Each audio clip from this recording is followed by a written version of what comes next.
thinking habits. Now, don't hear me say anything like they're necessarily bad. As a matter of fact, they can be very helpful. But they are unthinking habits. They're good routines. However you get to work, however you're going to get back to Chrysalis, whatever that route is, that's fine. But here, what happens if we get extra rain and a tree falls across the road that is your normal route? Then what do? You curse, you cry, you text while driving. No, we don't do that. Right? What do? Well, it's there that the educative experiences come actually into play. It's how you solve that new problem that represents habit 2. Dewey wants schools to be more about habit 2s than habit 1s. Not throwing out habit 1s, the baby's not being thrown out with the bathwater. You have those, just they're not the focus. They're not the primary purpose of schooling. The primary purpose of schooling is to develop habit 2s. Because that's what's going to allow you to get through the problems in your future life. How does that happen? Go back to the educative experiences. The more educative experiences that you have, the more likely you are. It's not a fail-safe. You will always solve all problems successfully. No. But you're going to be better suited to solve future problems by having educative experiences and developing habit 2s. Habit 2s, again, are these habits of mind, which you could call it critical thinking. That's fine. Just don't call it critical thinking skills, because if you take it to skills, you go back to habit 1. You follow me on that point? Yeah. Can I ask a quick question then? Please. Now, related to creativity theory, which is similar to this, where you have your different experiences and your creativity, I guess, linking these different experiences together to create new learnings, right? So, how does that idea of creativity, I guess it would help in these? It could help, but no, the creativity is going to be manifested in the experience that's gone on. And the other thing that I want to be sure to point out is that all of this should not be understood in terms of a singular student. Right. This is not an individual cognizer that I'm talking about. This actually is, and most explicitly for Dewey, is a social enterprise. Okay. He was what was called a transactional realist, which means that I'm an individual, but I'm also interacting in the world, but interaction isn't enough. I've got to make meaning of that interaction, and if I do, I get to transaction, and that's going to be the most meaningful of all. And too often, we're here, and we might be interacting, but you all know, you all have experienced the math class in which the teacher is asking for the answer, and people start shouting out numbers or what they think is the answer, and they stumble upon the right one. Aha! Well, that's teaching and learning. No, it's not. It's called lucky guesses. There's nothing of substance that follows from that other than that child for that particular moment might feel good that they lucked into, quote, the correct answer. But what is the meaningfulness of the correct answer anyway? If there isn't a relationship between the problem that was being solved and the life of the child, how is it supposed to be relevant at all? You follow the rationale? You don't have to agree with it necessarily, except that's what we do here. We talk about the habit 2s, we talk about the edge of experiences, and we take the habit 1s and we say, yeah, we got some of that. Yeah, we do. Okay. And some of it, again, could be very important.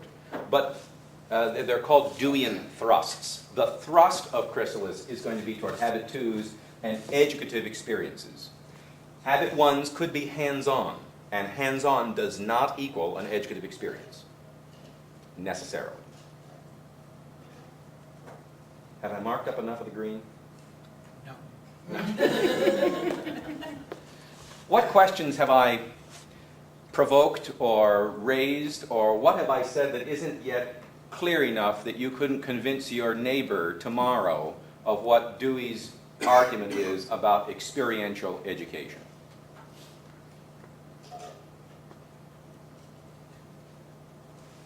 I just have it's kind of about the hands-on. Yeah.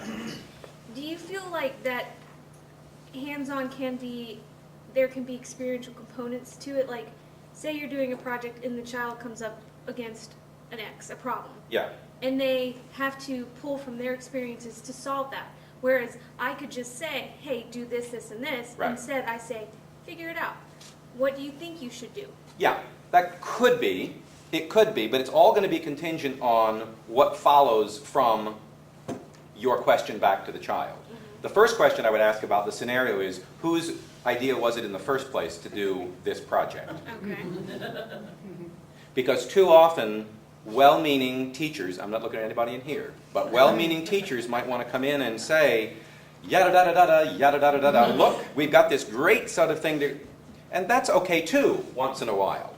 But the thrust of what goes on, to be Deweyan, to be authentic, to be meaning-making oriented, should originate out of the experiences and the interests of children. This is not the same thing as whim.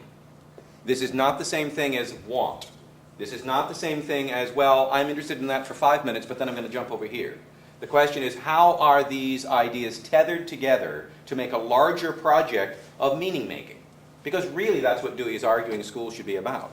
Not figuring out the game that you have to play to be successful to graduate so you can get the job that you need in order to be a productive member of somebody's society in the distant future.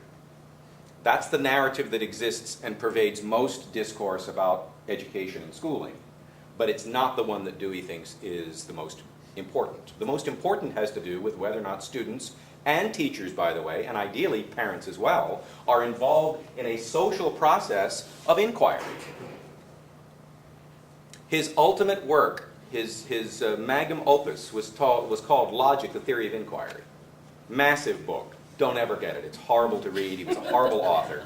But in there, he's really talking about his ultimate claim that all of this really has to do with us inquiring together. And that may sound a little simplistic, but there's a big challenge in so doing, right? It puts a responsibility on us not only for ourselves, but to be social in questioning others and to learn what it means to be respectful of others in that questioning rather than just sort of asking bizarre questions that might be offensive or something else. Does that make sense? Did I answer your question? Partially. Are you getting your money's worth tonight? May I ask a question? Please. Okay, so I'm going to ask the traditional question then. Okay. How does this tie to curriculum? Yes. Because in the real world, there are things that our students have to know. Yeah. Yes? Yeah, except that on my view, Oh, it was when I went to school. Yes. and when I went to school too, but that might be part of our problem rather than a good thing. Look, if the first thing that you look at, let's talk about like glasses or lens through which you're viewing schooling. If the first lens that you look through into a classroom is somebody else's curriculum, particularly if it's a standardized one, particularly if it came from the state, World class. Says on the website. so the people who wrote it tell me, yes. But if that's your starting point, then you're missing the whole gist of this. Again, not throwing the baby out with the bathwater, the questions that will arise, you have to go back to Dewey's point that you are an inquiring being. You will ask questions, you have experiences, and your goal is not to be restricted in your inquiry. It's actually to be enabled in your inquiry, and so you're actually going to know a whole lot more than if you start with a lens through which you're only viewing the textbook as reality, or the textbook, particularly if you've been following Texas recently, the whole debate in Texas about what constitutes history, right? And so without, right, are you all aware, and I don't care political persuasions, the larger point has to do with whether or not that is true, right? Yeah. And whether or not students then get to interrogate whether or not it's true. Arguably, the Texas School Board at this particular point doesn't want anybody to question it. It's just supposed to be received truth. Well, curriculum is received truth yields a kind of habituation in the first order, and that's not